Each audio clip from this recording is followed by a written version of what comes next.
They said there's going to be some food here. I don't know. Close the door. Yeah. I'll close it. I'll do it. I'm the man for all seasons.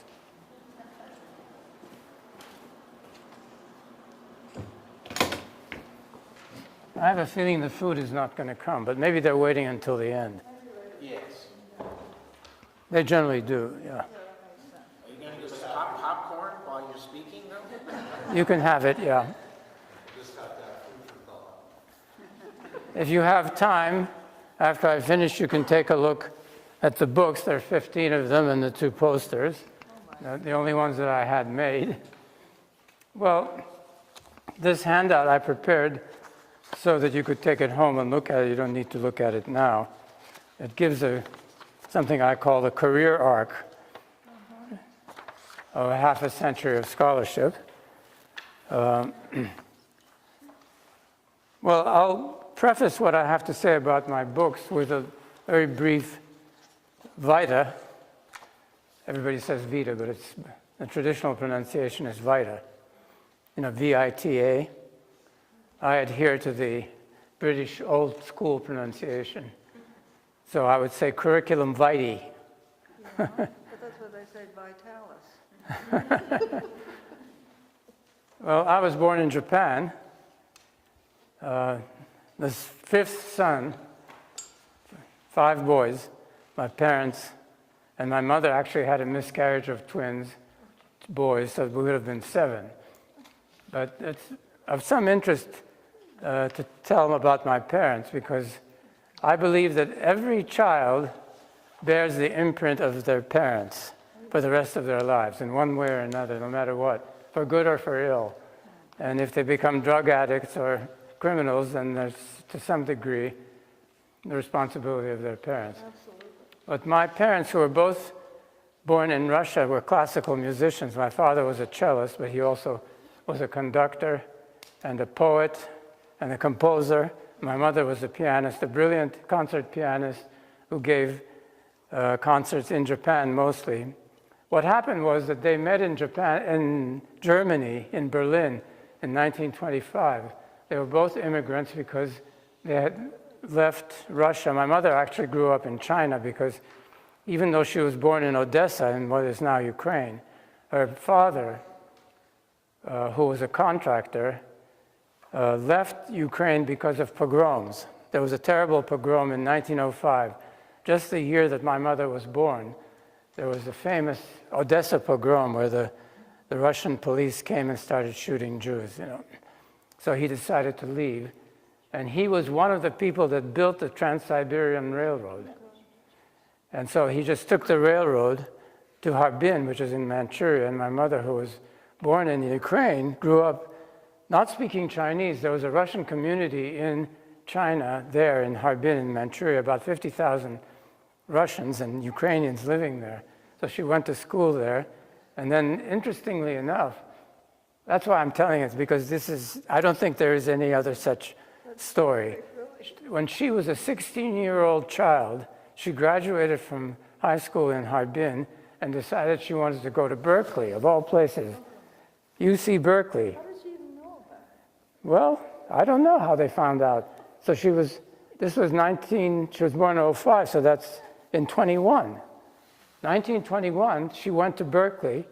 She spent a semester there and decided that it wasn't for her. She wanted to become a concert pianist.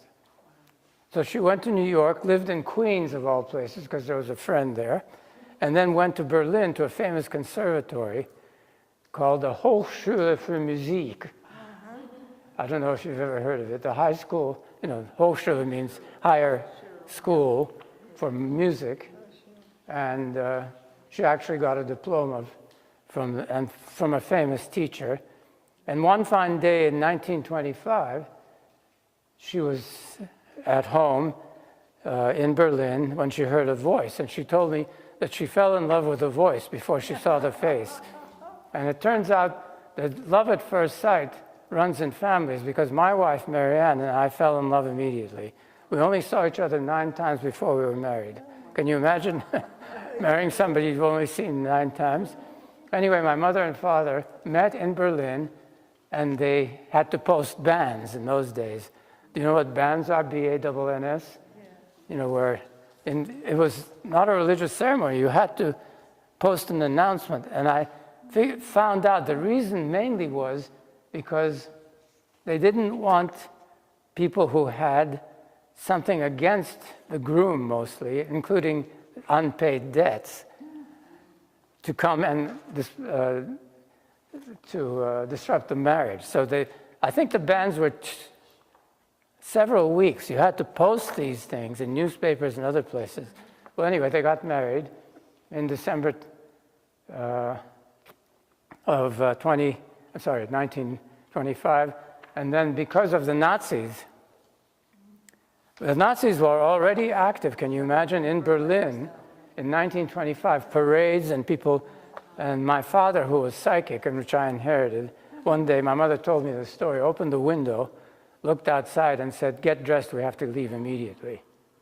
And they went to Paris because his parents were living in Paris. They had fled Russia. To flee, everybody has to flee. Right? So they had fled, and they fled to Paris, and then went to Palestine, no Israel yet, and their first children, twins, were born there. And you actually met Joseph, right? Yeah. He came here. He came to Vermont, yeah. My oldest brother, Joseph, who ended up in the Soviet Union and became a communist and died of regret, mostly. He was murdered, actually, by somebody who wanted his computer. But anyway, my parents, so they went through this period in Palestine, but they couldn't find a job. So they went to Japan because Japan wanted to start classical music. There were aristocrats in Japan who wanted to start classical music. So they invited mostly Russian and German Jews who were at loose ends because of Germany and Russia, you know, Soviet Union and Nazism. So they came to Japan and started playing, teaching. My father became a professor at the conservatory in Tokyo, and they were there for 25 years through the war. And I was born in '39, so I was there just before the war started. And of course, Pearl Harbor is '41. So we were in Tokyo at the end of the war. Through the war, when the bombs came, I still remember in '44 and '45 being bombed in Tokyo. We had to evacuate ourselves. And I grew up in Japan, speaking Japanese before I learned English. I spoke Russian at home because that was my mother tongue. My father insisted as soon as we crossed the threshold, no matter what we spoke outside, he insisted, and he was a very domineering father, that we speak Russian. So all boys, and we all spoke Russian at home, and I speak Russian fluently, so that when Russians meet me now, they can't believe it because I speak an old-fashioned Russian that they can only hear from the stage. Only stage actors can, that accent, you know. Imagine the British, you know, the Queen's English, but now it's the King again, but spoken in such a way that you only hear it in plays or movies. So I speak this funny Russian, and I spoke fluent Japanese because I spoke with my friends. All my playmates were Japanese in the street, so I speak native Japanese, and I actually ended up going to Japan for a postdoctoral year to the University of Tokyo and spent 1 year there studying with the dean of Japanese linguists and wrote papers about Japanese. So among my are Japanese papers. And strangely enough, my daughter, can you believe this? I never said a word to her about what to study. She went to Harvard. She's majored in East Asian languages and civs, Japanese, and she went to Japan, studied there, became a manager, financial manager. I met her husband, David, who's here, in freshman Japanese class at Harvard, and they've been together ever since.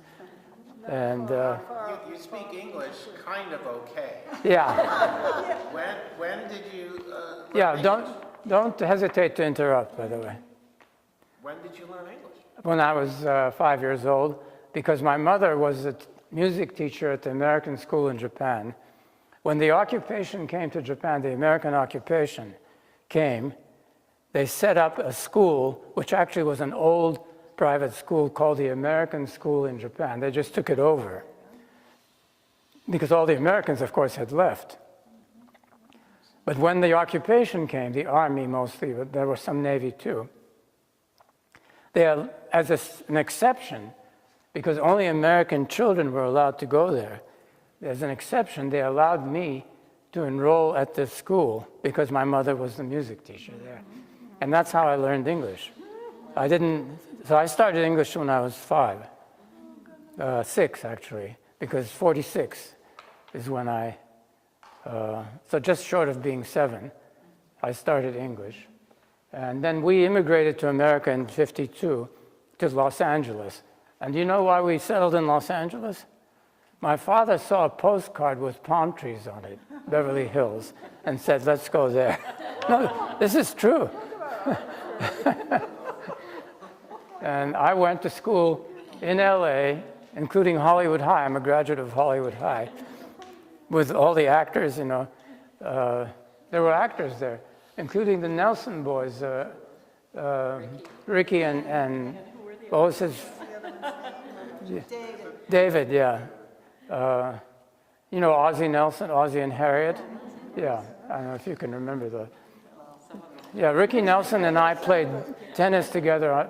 He was a varsity tennis player at Hollywood High, and so was I. But the singles group was so good that I had to play doubles. So I played doubles, first doubles.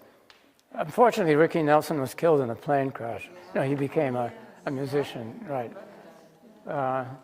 Well, since my parents had no money, I couldn't apply to a private school, so I applied to UCLA for college. And it was a good school. There were people who wanted to make it good there. They had been actually invited to take over the administration at UCLA. This was 1950s. And I had very good teachers. I majored in Slavic languages. I started out by majoring in chemistry and physics. I wanted to be an engineer, but after 2 years of that, I decided I did not want to be an engineer. Why, I don't know. So I decided, why not improve my Russian? I'd never gone to a Russian school. I spoke fluent Russian, but I'd never studied grammar. So I majored in Slavic languages and had very good teachers from Harvard, actually, PhDs who had come to UCLA to teach. And so I got my BA at UCLA and then went to Harvard and graduated in a record time of 3 years. I only spent 3 years at Harvard because I had already written my PhD dissertation in my mind. And I had the most famous linguist in the world was my teacher, but he and I didn't get along because I kept writing things in my dissertation which didn't agree with what he had published. It must have been Roman Jakobson. Roman Jakobson, yes. I don't know if that name means anything to you. And I, in fact, wrote an article about our relationship, which is being read constantly. I keep getting these emails saying, so-and-so has just read your paper called Roman Jakobson in Retrospect. And the subtitle is something reminiscent, I don't remember, reminiscences of a stiff-necked student. Nobody says stiff-necked anymore. But it meant Jews, you know, stiff-necked. In the Bible, the stiff-necked ones are the Jews, yeah. Yes. Oh, yeah, yeah. The ones that don't want to adhere to the orthodoxy are stiff-necked. But we made it up at the end. Before he died, he and I took a taxi from the airport after coming home from a conference together. And I think he forgave me for all the least majesties, you know, that I took with his stuff. No, of course. And I published. Funny thing was that he made me take, I think, 4 chapters out of my dissertation, all of which I published as articles. That's not a way to ingratiate yourself with your professor. Now I'll get to the meat of this session. You can see that I've published quite a lot of books, and you can, if you want more information, I have a blog called languagelore.net. At the bottom of the page, you can check that out. And also, I established a website called Marianne and Michael Shapiro. Yeah, my wife, Marianne, whom I met in New York, I'm married after 9 meetings, was a scholar. She was the most accomplished and most versatile scholar of Italian language and literature in the United States in the 20th century. This is not just me saying it, it's a fact. But she died, unfortunately, of cancer very quickly. She was never sick in her life. One day she woke up with sarcoma, and a year and a half later she was dead. And I think of her every day. And there's no way that anybody could replace her, because she and I fell in love right away, and we were together all the time. And she had a terrible academic life, despite all her publications. The Italians the men didn't want her playing in their sandpile, because she was doing, Dante was her specialty. And of course, to be a Dantist is the most prestigious thing you can be as an Italianist. And she wrote several books about Dante, many articles, and these were breakthroughs. There were new things. How much new can you say about Dante? But she did. She said new things because she found new things about the verse, especially the Divine Comedy. Anyway, she and I collaborated so that her name and mine are together on several of the books that are displayed, and I'll talk about them. I guess that I was not an easy student to deal with. And looking back, I think it's because I knew more than my professors already. That's not a good thing, no. And, this sounds like... I thought I did, but that's not quite the same. There's a difference, John. No. Well, I had Russian and Japanese as native languages. There was no other student like that. And there's no Slavist that has that East Asian connection that I know of. Maybe in Japan now there are some. But the first year I was at Harvard, I'm talking now about the last book on this list, Russian Phonetic Variants and Phonostylistics. Phonostylistics, for those of you that have never encountered this term, is the study of sounds as they're used differently depending on the style of the speech act. So depending on who you're talking to or what the kind of conversation you're having, you may change what you pronounce. Yeah, phonostylistics.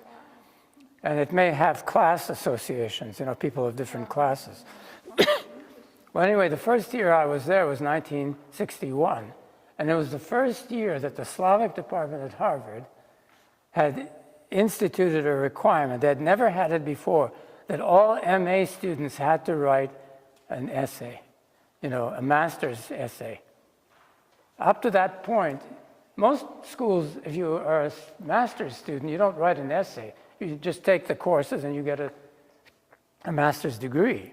Harvard, in the Slavic department, had decided to force students to write an essay for the master's. And you know what I did?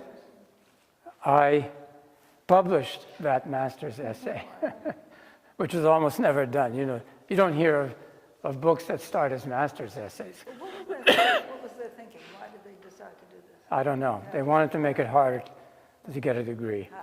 It was a very rambunctious group of professors there, including Jacobson.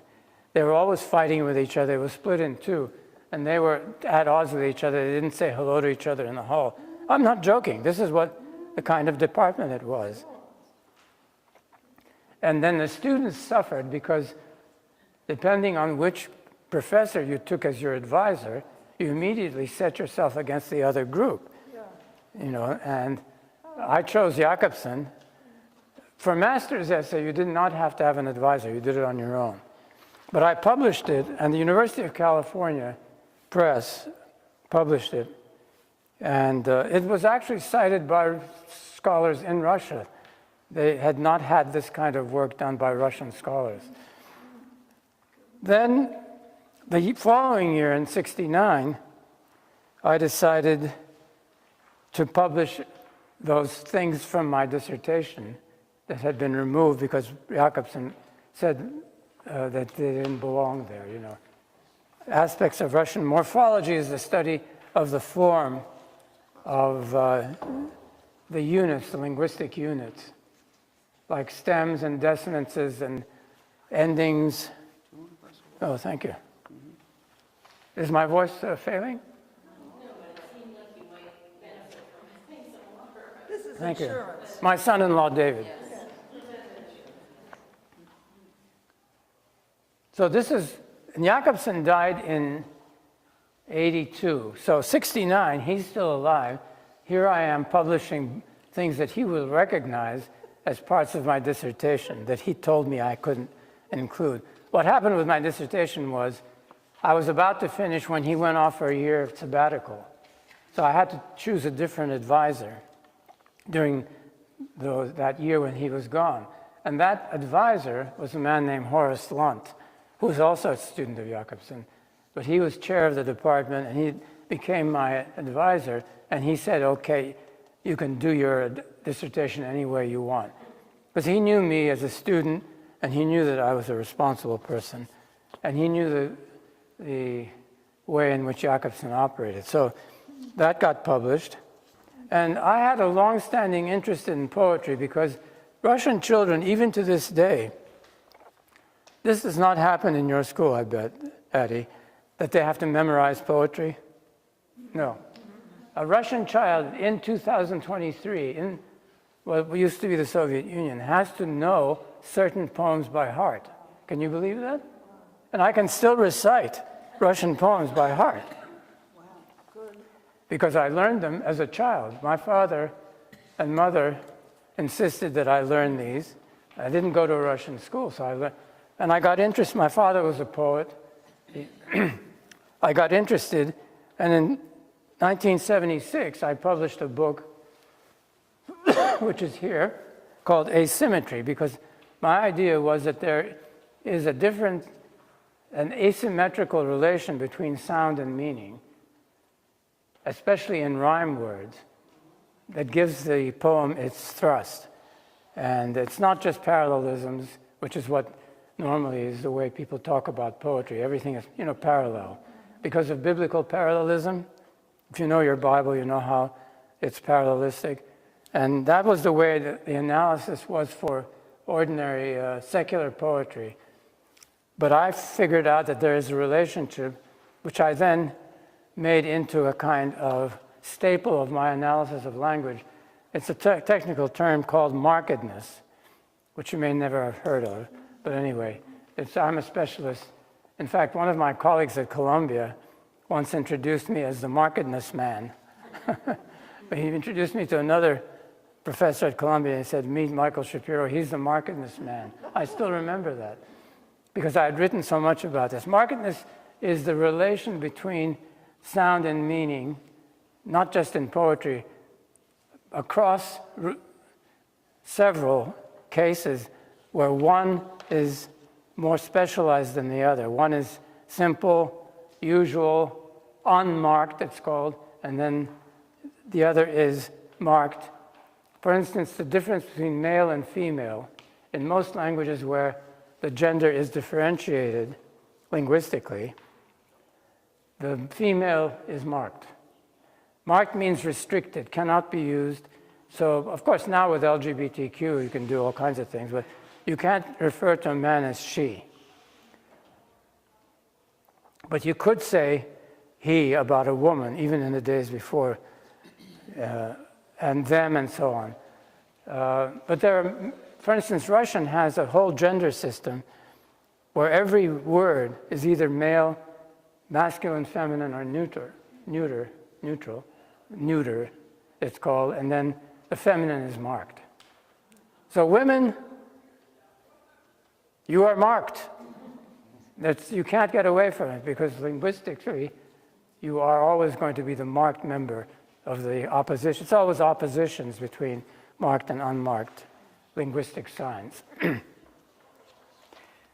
And then when I got married in 1967 to an Italianist who taught me many things about medieval. She was a medievalist and Renaissance scholar. She wrote about Petrarch, has books on Petrarch. Not Petrarch, by the way, Petrarch is the correct pronunciation. Petrarca in Italian, Petrarca. Correct in English. Yeah, People say Petrarch, but it's not Petrarch, it's Petrarch. But he's Italian. I know, but the British English pronunciation, which I stick to, is Petrarch. Anyway, she I and, don't like the British. well, that's, So I use the Italian name. okay. You say in English? We fought a war against those guys. Yeah, but are you going to say Petrarca if you're talking to somebody in English? See, that they know. One thing that she and I collaborated on throughout our life together is language, but she was not a linguist, strictly speaking. She was a literary scholar. She could speak fluent French and Italian, and she also specialized in Old Provençal. That's, the troubadours. So she wrote about the troubadours. But anyway, through this marriage, and we're always talking to each other and showing each other what we wrote. Did you switch languages from time to time? Just No, she had actually studied Russian at Barnard. She went to Barnard, where my granddaughter now goes. And she had studied Russian, but it wasn't good enough to speak. And I didn't speak Italian. My French was lousy. So, whenever we went to France together, she did all the talking. And everybody said, you're from Paris, aren't you? She said, no, I'm an American, because her language was so good. And you know what they said in Italy when she spoke Italian? They would say, this is up your alley, they would say, you speak fluent Italian, but it sounds like radio announcer speech. Because she was not, an Italian always has a local accent, Venetian, Roman, whatever it is, Florentine. And she spoke pure Italian. Cleaned up. Yeah, cleaned up. And so I got interested in the structure of literary language, and that's what a trope is. Hierarchy and the structure of tropes. So we wrote a book which I think still stands as the analysis of metaphors and metonymies and other kinds of tropes, similes. And that's called The Hierarchy and the Structure of Tropes, published by Indiana University. And we got through the study of what is called semiotics. I don't know if that word means anything to you. It's the study of sign systems. Anything that can signify is a sign. So it could be a smile on your face signifying something, or you're pointing at something, that's a sign. But linguistic signs are also signs. They are capable of signifying, so they're signs. Excuse me, I've been wondering about that word for a long time. Sign? Does it not mean the way the Japanese write? Or does it No, that's one kind of sign. Sign is a much, yeah. And the way I got interested in sign theory was a collaborator of mine, a friend, who was actually the best man at our wedding, by the name of Henning Anderson, a Dane who now lives in Los Angeles. He and I became friends at Harvard, and he introduced me to the writings of Charles Sanders Peirce, P-E-I-R-C-E, whose dates are 1839 to 1914. He's the greatest mind the Americas ever produced, bar none. He is the only American philosopher that belongs with Kant and Hegel and Aristotle. He is that great, but of course nobody knows him, and they constantly mispronounce his last name. They say Pierce. It's actually his family that was an old Boston family, New England family, that migrated to America and brought their name, but it was spelled P-E-R-S, which is the Petrus, Peter. Petrus, the stone. So Charles Sanders Peirce, was the philosopher that I got interested in, and I became a specialist in his philosophy, particularly as applied to language. And I'm a kind of, I wrote several books that are Peircean, that have to do with sign theory as developed by Peirce. And the first such book was The Sense of Grammar, 1983, Indiana University Press, which is here. Language is semiotic. The reason it's spelled S-E-M-E-I-O-T instead of just S-E-M-I-O is that he wanted it to look more Greek, because the Greek word for sign is semeion, S-E-M-E-I-O-N, semeion. So I decided that this was my foray into Peircean semiotics. I would call that book according to the way Peirce wanted that word spelled. It's pronounced the same in semiotic, whether it's EI or I. Then after my collaboration with Marianne on the structure and content, Essays in Applied Semiotics, which includes several articles that we had written together, we decided to try to bring it, that kind of book, pre-publications, working papers of the Toronto Semiotic Circle, nobody's going to read that. And not every library will order it.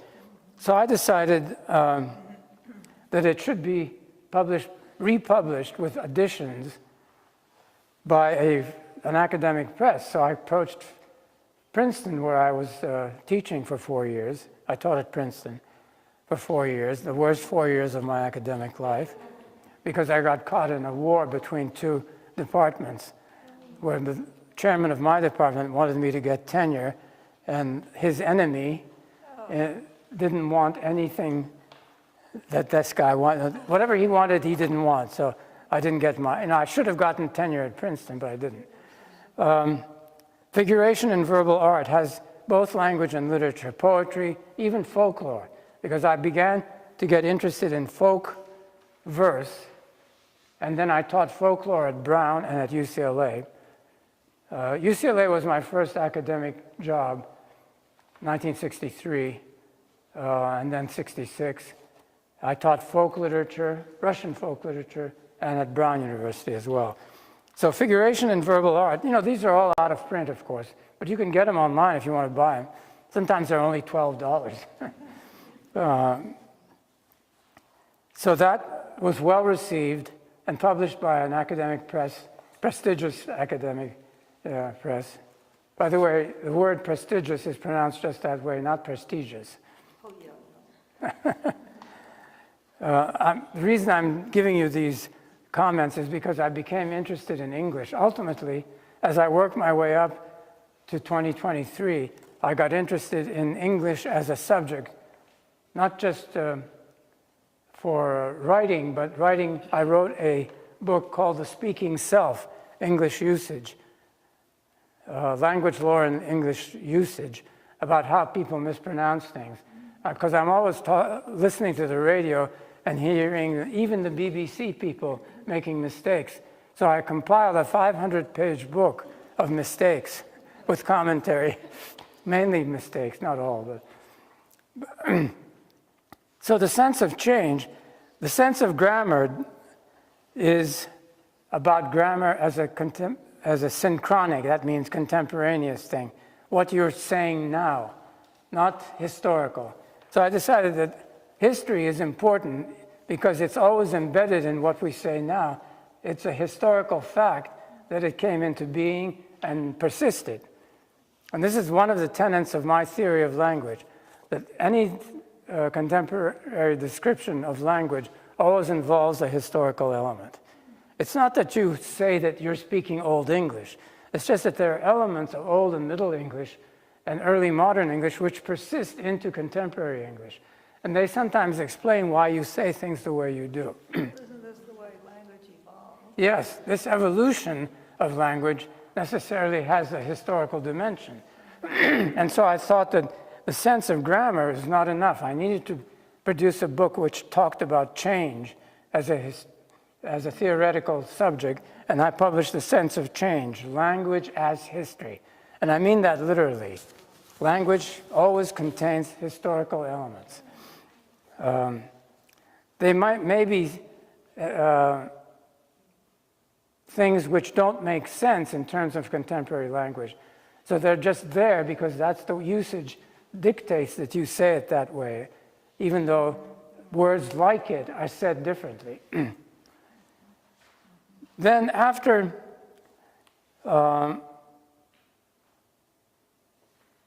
that book, The Sense of Change, I thought it might be good to have a triptych, to make a third book. I like threes because Charles Peirce was a trichotomist. He always believed that there are three things: sign, object, and what he called interpretant. I won't go into that. So the sense of form in literature and language, St. Martin's Press, that's, yes? When exactly did you start to like English and words and stuff? When did I start? Well, I was always interested, but my first book where the English is prominent is probably The Speaking Self, where it's devoted entirely to English, and American English in particular.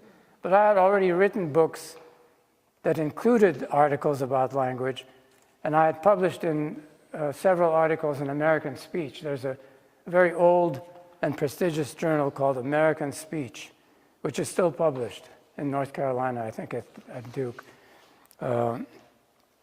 So this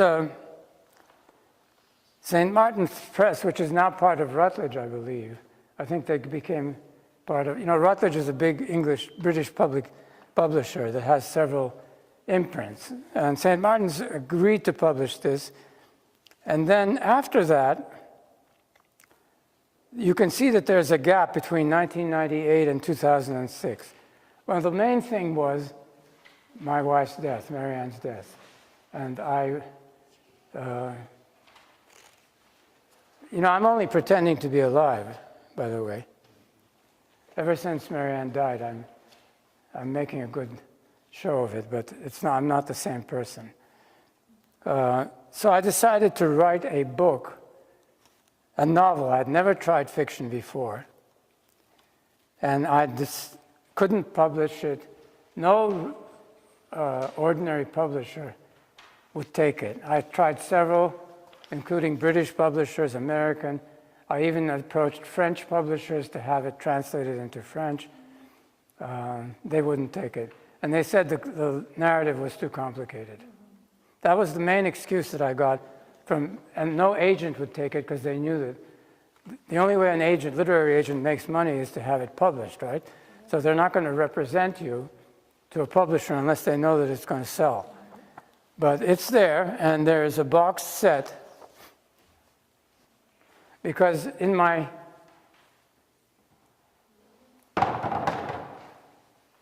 I got a slipcase. This is called a slipcase, a box. Well, I got it has a companion volume called Palimpsest of Consciousness, and I'm sure that nobody here knows what a palimpsest is. You do? Oh, you got my book, that's why.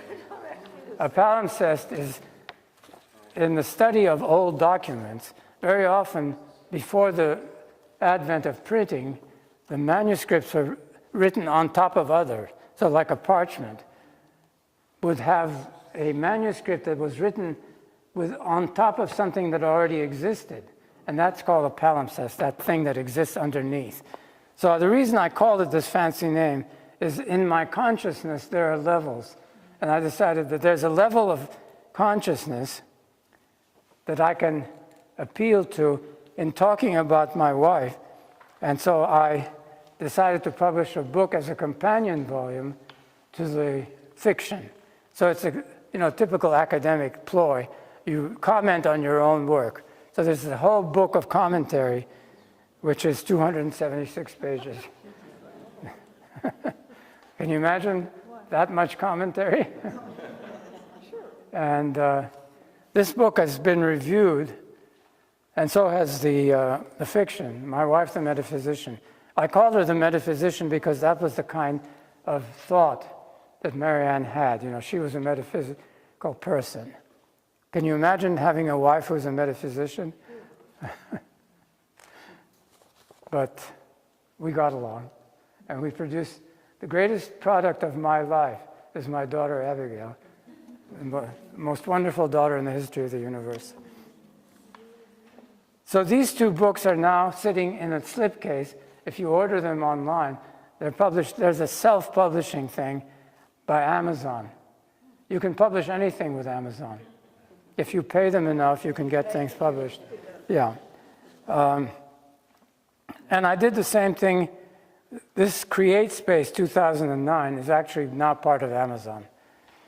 I decided to put together some essays and I call it the sense of form in literature and language.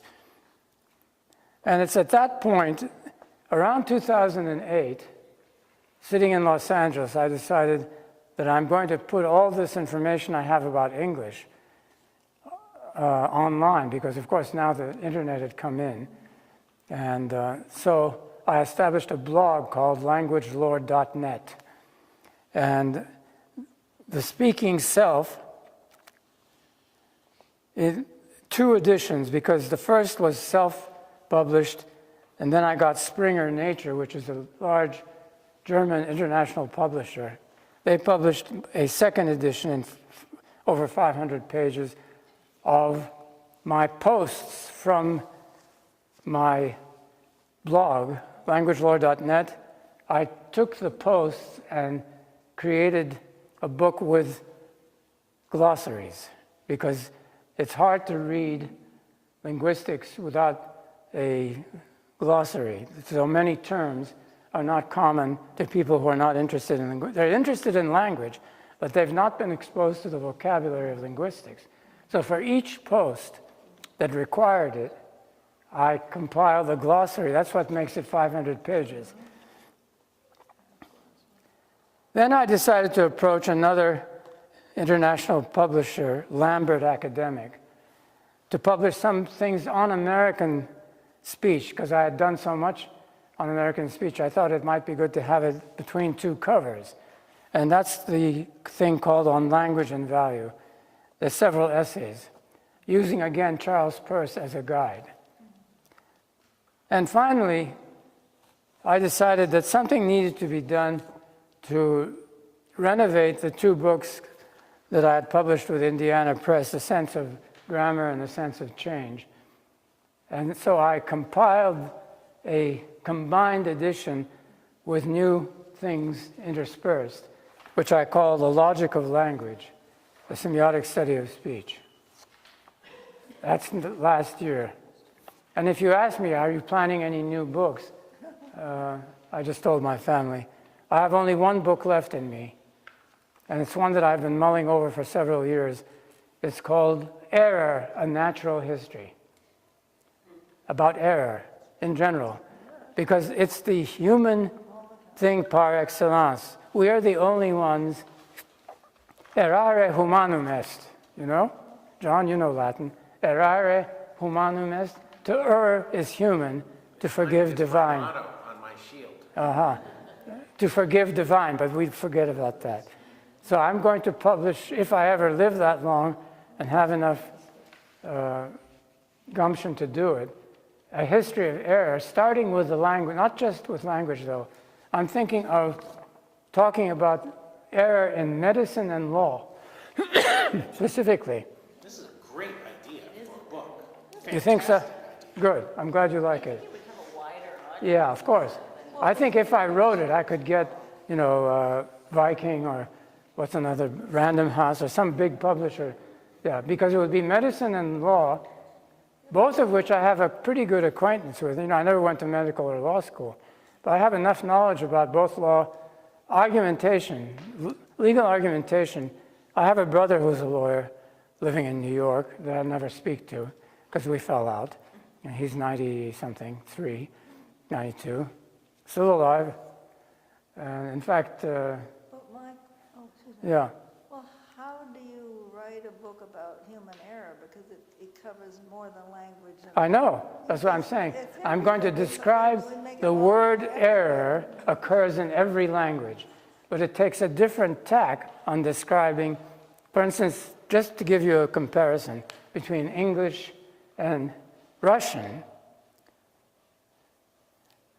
In Russian, the word for error is going off the path.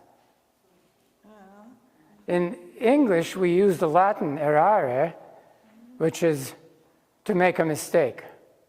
Errare means to make a mistake. But we borrowed it. And what the native English word mistake is to take something wrong, right? Mistake. You take it, but mistake it.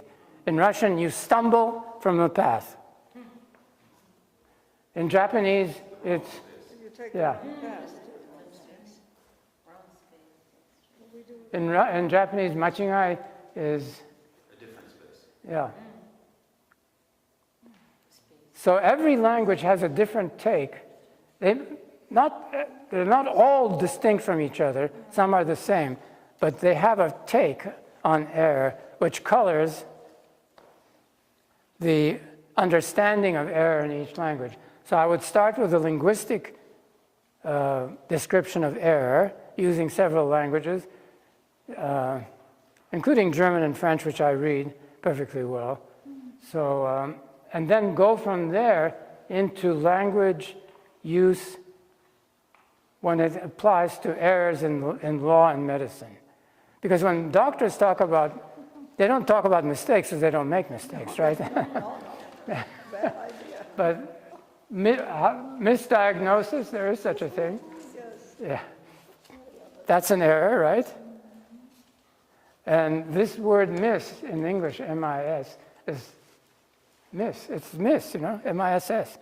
It's the same thing. It's when you're throwing something, you miss it. You miss what your target is. So this kind of mental set on the concept of error would start the book, but then I would go into law and medicine. And maybe, I don't know, something else. But I haven't approached a publisher yet. I haven't written up a précis of what I would say. But I should do it now that I'm finished with this other book. I'm sitting around scratching my head. Needing to be busy. Do I need to be busy? Yes. Writing, yeah. But I'm an octogenarian. Why not just sit around and do No, nothing? no, Yeah. no, that's more. Law and medicine have fairly specialized vocabulary. Yes. So that would be sort of what you would be analyzing? Yeah, and what they use, what kind of words they use. You know, it would have a linguistic orientation from beginning to end, but it would try to plumb the depths of human error, because no other creature makes errors. Animals? No, they do not make errors. They don't, for instance, a bird may go after the wrong object, but it doesn't conceive of it as error because it can't speak. We are the only ones that can speak. Even birds that utter sounds that repeat what we say. Have you ever been in the presence of a parrot that utters, yeah? Or let's say primates like chimpanzees, orangutan, bonobos use sounds, but they never have been observed to talk about errors. They don't know what that is. They may say, don't do that, you know, or whatever language they use. They're competing with each other for mates or whatever, for food. But error is a purely human capacity. Well, it depends upon having an idea of self-consciousness, Yeah, self-reflection. right. There isn't any such thing in the animal kingdom. And there are good German words for this description. For instance, you know, the Germans always have, like the word Dasein. I don't know if you know German. The way it is, Dasein. Sein is to be, and da is there. That thing is the way it is. Okay, well, I think that the rest of this handout amplifies on my biographical material. And if you're interested, you can take it home and read it. But questions, yes? Well, could we hear one of your poetry poems, memorized poems in Russian? Well, Is that what you... let's see.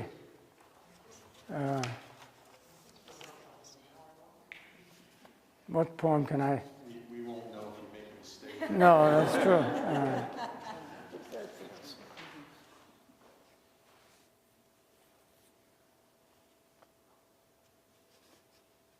I'm thinking of maybe a dactyl, you know, where it's ta-ta-ta.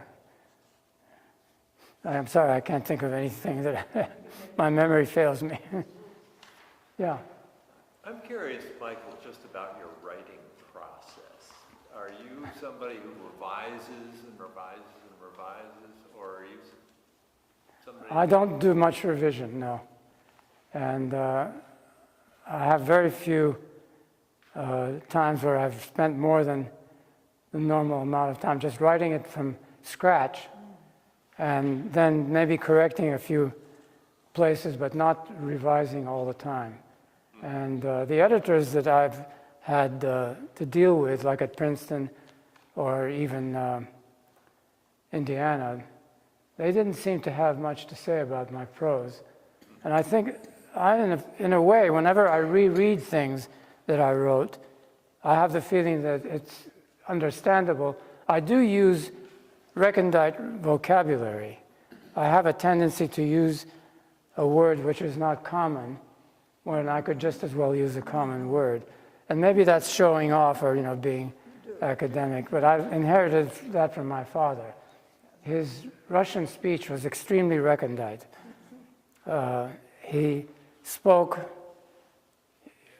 studied philosophy in Russia and law, philosophy in Germany with Edmund Husserl, who was his famous German philosopher, was his professor, Freiburg and Breisgau. And this was before he met my mother. He became a musician, but he had intended to become a lawyer in Russia. He was a student at Moscow University when the communists came in. So he didn't finish his degree in law, and he had been reading philosophy and knew German, so he started studying in Freiburg. Anyway, in the house, can you imagine 5 boys, 2 parents, and then we also had a housekeeper who only spoke Russian.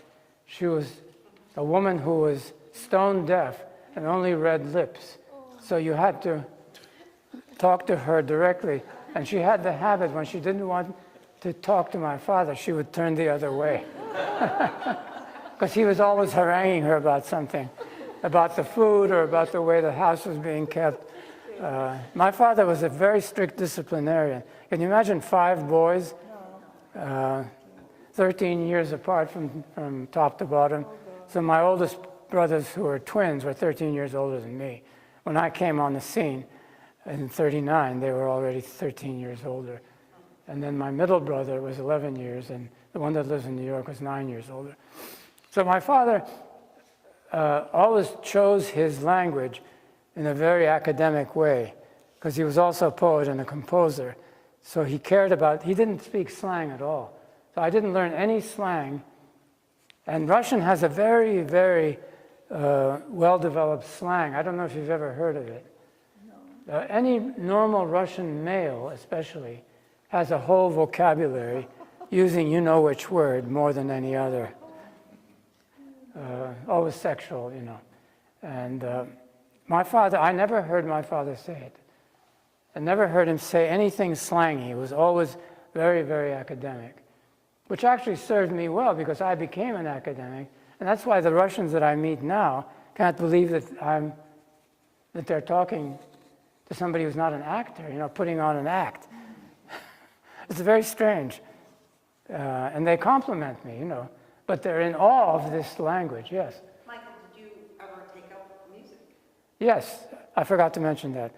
In a family where music was of the essence, my parents had chamber music at home and so on. We all started on the piano. My mother taught every boy the piano. But when we came to Los Angeles in '52, I decided that I didn't want to continue studying piano. And I said to my mother, I asked her as a favor, do you think that you could get me a clarinet teacher? Why I chose the clarinet, I don't know. But she said, okay, if that's what you want, I'll get you a clarinet teacher. And she chose a teacher from the LA Symphony who taught private students, who came over to our apartment on Franklin Avenue in Hollywood. And I started studying the clarinet, and I got good enough not only to play trios with my parents, but I played quartets with members of the Hollywood High Orchestra.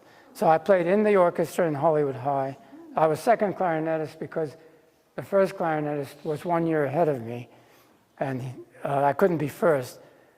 He still plays the clarinet, and he's still alive. In fact, he called me today. He's watching me on the live stream. He's in Chula Vista, California. He's a dentist now. And interestingly enough, Marianne was a first-class pianist. Can you imagine?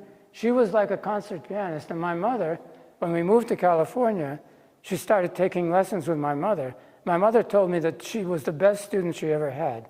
Imagine, my mother had been teaching for decades, students in Japan, in California, and Marianne was the best student she ever had.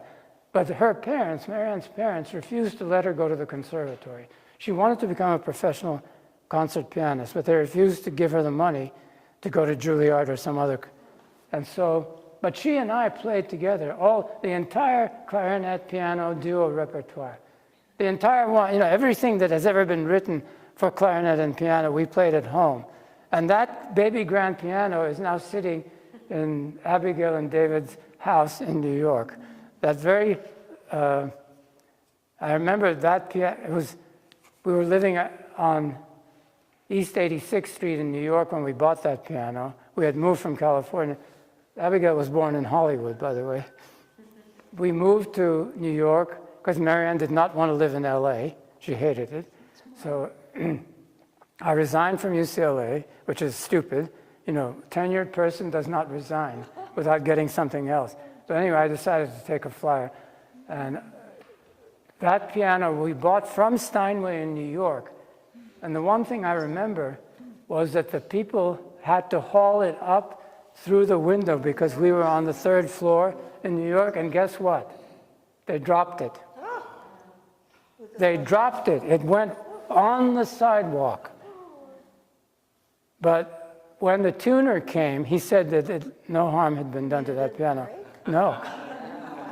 So that piano has an interesting history, and it sounds perfectly well. Is it still being played today? Cotton plays clarinet. So Yeah, I gave my instruments to my grandson. I don't play anymore. Because, you know why? Because emotionally I can't take it. When I play the clarinet, I can only think of my parents and my wife. I can't think of anything else, and sometimes I'm reduced to tears. This happened to me in LA after Marianne died. My friend, who was the first clarinetist in the Hollywood High Orchestra, invited me to play with his group. And as soon as I started, I broke down in tears. I said, I can't play. So I stopped. And first-class instruments, French instruments, which now belong to Cotton Snoddy. But, music has the greatest emotional power of any art form. It's more than anything. And once it gets into your system, when I hear the piano on the radio when I'm in my car, a piece that I heard 17 million times because both my mother and my wife played it, Chopin. Like the Barcarolle, I don't know if you know the piano literature. I start crying, I start in the car, I'm driving, and I start crying because these were pieces that I heard as a child and also as an adult when Marianne practiced them. In fact, the last piece she practiced before she died was the Barcarolle, which I recorded. It's on my website. If you look at MarianneMichaelShapiro.com, there's a place where you can hear I put all of that online. Any other questions? We have time. It's only... I have a question. Yeah. Am I allowed, even though I could ask you anytime, but I'll ask you now. So No, it might be of interest to other people, well, you know how we always talk about how English is such a rich language and it borrows from so many Yes. other languages, and I know the only other language I speak is Japanese, which also has a lot of borrowed words. Well, you studied French in school. Yeah, but I don't remember. Yeah. French. I wonder if there are languages, if the more what we think of as, I guess, classical languages like Italian, Russian, more sort of... Well, not strictly classical. Classical is only, not Latin and Greek, Latin and Greek. If they also have a lot of borrowed, if their evolution or history, as you call it, is similarly kind of a hodgepodge of other borrowed words, or includes that, or whether ours is the most... Ours is the most.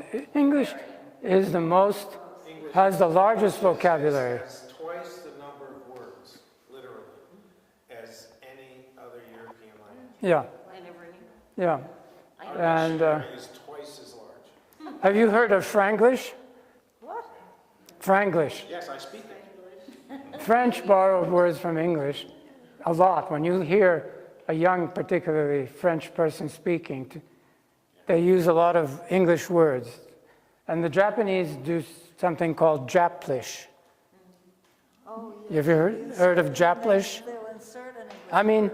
you can talk Japanese where every other word is English, but Japanized, so it sounds like Japanese. And let me give you some examples. Let's see. How about, what's a good Japanese word? Hamburger. Hamburger. Of course, you can say that's an. Is that Japanese, or is that simply because they don't pronounce English that well because they're not that accustomed? No, but they use that to mean that object. Oh, I know that. Yeah. I understand. Karaoke. How about like weekend, the French? use Weekendo.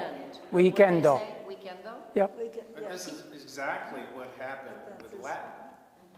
And it's, everybody needed, even down the levels of society, needed to be able to use this. And so literally, well, Italian less so, but French and Spanish, Portuguese are bastardized versions of Latin. Yeah. But Russian is the same way. For instance, a typical word like surprise, English surprise, which is in French is surprise. And guess what the Russian word for surprise is? Surprise. Well, there was a lot of French, Russian. Yeah. A lot of That's right. cultural borrowing depending on circumstances, what you aspire to, where you are geographically, the lack of certain vocabulary in your native language, it doesn't exist. So the object, especially with contemporary science and industry, instead of making up, in Japanese, what used to be traditionally the case was they took Chinese morphemes, Chinese word units, and Japanized them. They pronounced them à la japonaise. See, I'm speaking. À la japonaise is a perfectly good Sounds very English. French to me. Yeah. They would take the Chinese characters, combine them to indicate the object that they wanted to name, and then they would Japanize them. That doesn't happen anymore. They don't do that. Instead, they just take the English word. But what you do see sometimes is you see fake Chinese characters in Japanese. Yeah. So, for instance, the character for rainbow, which is pronounced Niji, Yeah. the Chinese had a 2 or 3 character word for that. I don't know what it is. Yeah. Japanese said that's too long. Let's just make one word. So they Yeah. created their own Chinese. They doctor the Chinese. And it's called a Sino-Japanese compound. There is a technical term for this. Sino-Japanese compound. How that morphed must have been fascinating. And there are plenty of Sino-Japanese compounds, yeah. Isn't there a problem with getting computer languages to handle Chinese because of the writing system is so totally different? How do the Chinese get around that? I don't know. They do it phonetically. So they know. Oh, they bypass the writing So system. they say this is FO, let's say phone, right? FONG.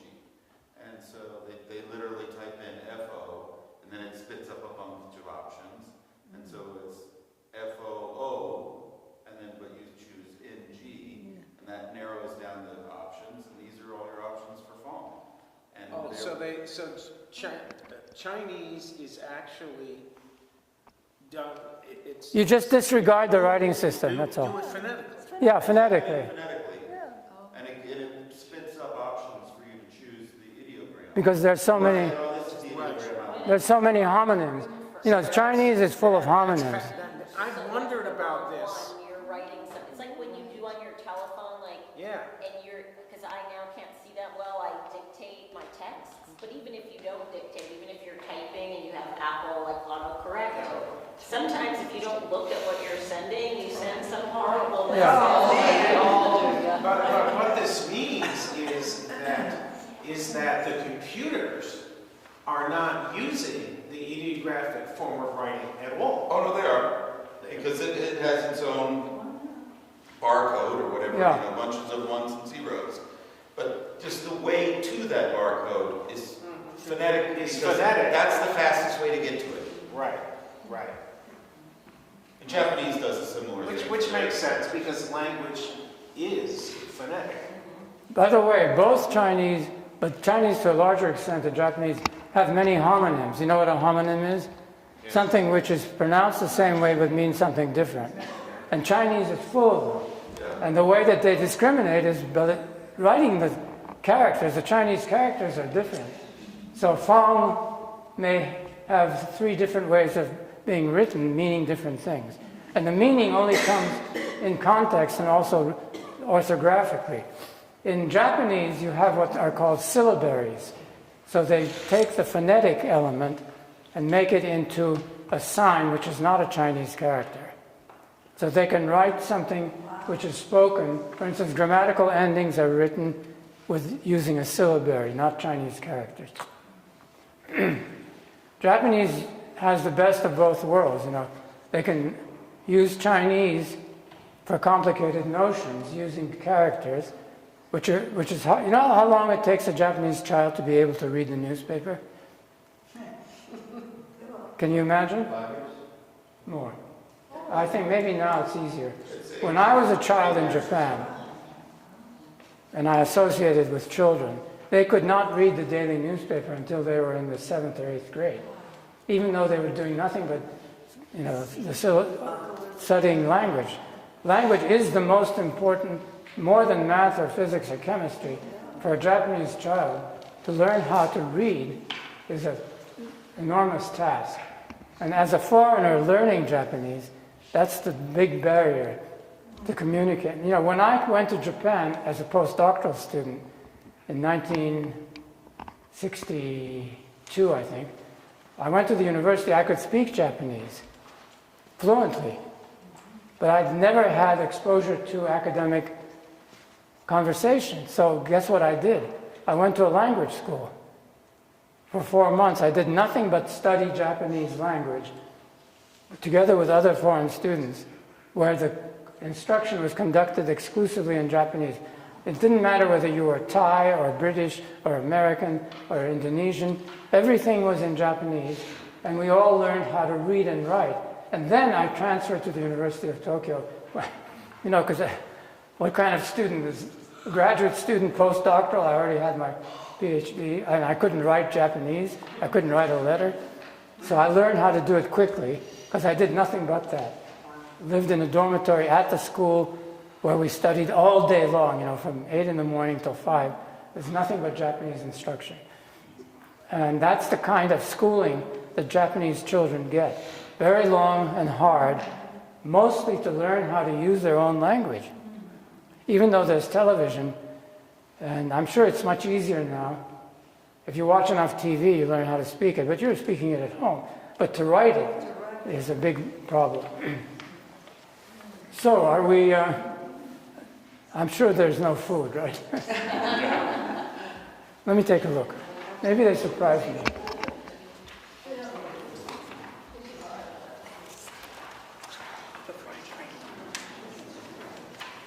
Kindness, no, no food. Sorry. I promised everybody food. I was wrong. Well, thank you again for coming. And if you have Japanese, you recognize the bow, the Japanese bow? Oh, yeah.